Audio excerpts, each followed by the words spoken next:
नमस्कार मित्रांनो, टेक्नो शेतकरी या यूट्यूब चॅनलमध्ये तुमचं स्वागत आहे। मित्रांनो, तुम्ही जर चॅनलवरती पहिल्यांदा आला असाल तर चॅनलला सबस्क्राइब करा आणि बेल आयकॉनला हिट करा। आज आपण एक खूपच महत्त्वाचा आणि सर्व महिलांसाठी आनंदाची बातमी घेऊन आलो आहोत।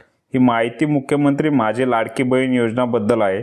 या योजनेच्या माध्यमातून महाराष्ट्र सरकार महिलांना आर्थिक मदत करत आहे आणि आतापर्यंत लाखो महिलांच्या खात्यामध्ये लाभ मिळाला आहे। पण गेल्या काही दिवसापासून एक प्रश्न सगळ्यांच्या मनात होता, लाडकी बहीण योजनेचा पुढील हप्ता कधी मिळणार। तर या व्हिडिओच्या माध्यमातून आपण ही माहिती सविस्तरपणे समजून घेणार आहोत। त्यामुळे हा व्हिडिओ शेवटपर्यंत नक्की पहा आणि तुमच्या लाडक्या बहिणीला हा व्हिडिओ शेअर करायला विसरू नका। चला तर मग सुरू करूया। मुख्यमंत्री माझी लाडकी बहीण योजना ही महाराष्ट्र सरकारची एक महत्त्वाकांक्षी योजना आहे, ज्या अंतर्गत 21 ते 65 वयोगटातील पात्र महिलांना दरमहा 1500 रुपये दिले जातात। ही रक्कम थेट त्यांच्या आधार लिंक असलेल्या बँक खात्यामध्ये जमा होते। आतापर्यंत या योजनेचे सलग 6 हप्ते अनेक लाभार्थ्यांच्या खात्यामध्ये जमा झालेले आहेत, म्हणजे जवळपास 9000 रुपये अनेक महिलांना मिळाले आहेत। पण यात काही बदल झाले आहेत का, काही नवीन अपडेट्स आलेले आहेत का? चला तर मग या व्हिडिओमध्ये जाणून घेऊया। तर मित्रांनो, आतापर्यंत या योजनेचे 6 हप्ते जमा झाले आहेत, पण यानंतर काही महिलांना या योजनेचा लाभापासून वंचित ठेवण्यात आले आहे। तर यामागे काही कारण आहे। पहिलं कारण म्हणजे ज्या महिलांच्या कुटुंबात 4 व्हीलर म्हणजेच कार आहे, अशा महिलांना या योजनेत अपात्र ठरवलं आहे। दुसरं कारण म्हणजे ज्या महिलांचं वय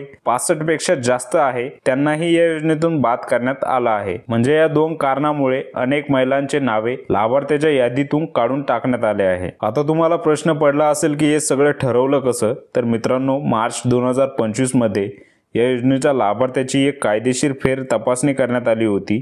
यामध्ये अनेक गोष्टी तपासल्या गेल्या, जसे की उत्पन्नाच्या मर्यादा, आधार लिंकिंग, बँक खात्याची माहिती आणि इतर निकष। या तपासणीत ज्या महिला पूर्णपणे पात्र ठरल्या, फक्त त्याच महिलांना पुढील हप्त्याचा लाभ मिळणार आहे। तर आता मुख्य मुद्द्यावर येऊया। या फेर तपासणीनंतर पात्र ठरलेल्या सर्व लाभार्थ्यांच्या बँक खात्यामध्ये पुढील हप्ता म्हणजे 7वा हप्ता कधी जमा होणार? तर मित्रांनो, ही रक्कम जमा होणार आहे अक्षय तृतीयेच्या शुभ मुहूर्तावर आणि अक्षय तृतीया आहे 30 एप्रिल 2025 रोजी। म्हणजे या महिन्याच्या शेवटी 30 तारखेला तुमच्या खात्यात 1500 रुपये कन्फर्म जमा होतील। ही खूपच महत्त्वाची माहिती आहे, पण अजून काही गोष्टी तुम्हाला माहिती असायला हव्यात।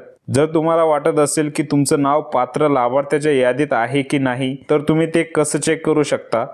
खूप सोपं आहे। तुम्ही लाडकी बहीण योजनेच्या ऑफिशियल वेबसाईटवर जाऊन तुमचं नाव तपासू शकता किंवा तुमच्या जवळच्या ग्रामपंचायत किंवा CSC केंद्रात जाऊन चौकशी करू शकता। आणि हो, तुमचं आधार कार्ड बँक खात्याशी लिंक आहे याची खात्री करून घ्या, कारण हा हप्ता DBT म्हणजे डायरेक्ट बेनिफिट ट्रान्सफर प्रणालीद्वारे जमा केला जातो। आता एक गोष्ट लक्षात ठेवा, जर तुम्हाला आतापर्यंत एकही हप्ता मिळाला नसेल आणि अर्ज मंजूर झाला असेल, तर तुम्ही तक्रार नोंदवू शकता। त्यासाठी तुम्ही तुमच्या बँकेत किंवा योजनेच्या हेल्पलाईन नंबरवर संपर्क साधू शकता। पण ज्या महिलांचं नाव आता पात्र यादीत आहे, त्यांच्यासाठी ही बातमी नक्कीच आनंदाची आहे, कारण 30 एप्रिलला तुमच्या खात्यामध्ये पैसे येणार आहे, हे नक्की। तर मित्रांनो, ही होती मुख्यमंत्री माझी लाडकी बहीण योजनेची लेटेस्ट अपडेट। 7वा हप्ता 30 एप्रिल 2025 रोजी अक्षय तृतीयेला जमा होणार आहे। ही माहिती जास्तीत जास्त लोकांपर्यंत पोहोचवण्यासाठी हा व्हिडिओ तुमच्या ग्रुपवर, फेसबुकवर, व्हॉट्सअप ग्रुपवर नक्की शेअर करा। आणि जर तुम्ही टेक्नो शेतकरी या यूट्यूब चॅनलवरती पहिल्यांदा आला असेल तर चॅनलला सबस्क्राइब करायला विसरू नका। बेल आयकॉनवर क्लिक करा, जेणेकरून आमचे नवीन व्हिडिओ तुम्हाला लगेच पाहायला मिळतील। तर मित्रांनो, पुन्हा भेटूया नवीन व्हिडिओमध्ये नवीन माहितीसह। तोपर्यंत जय हिंद, जय महाराष्ट्र।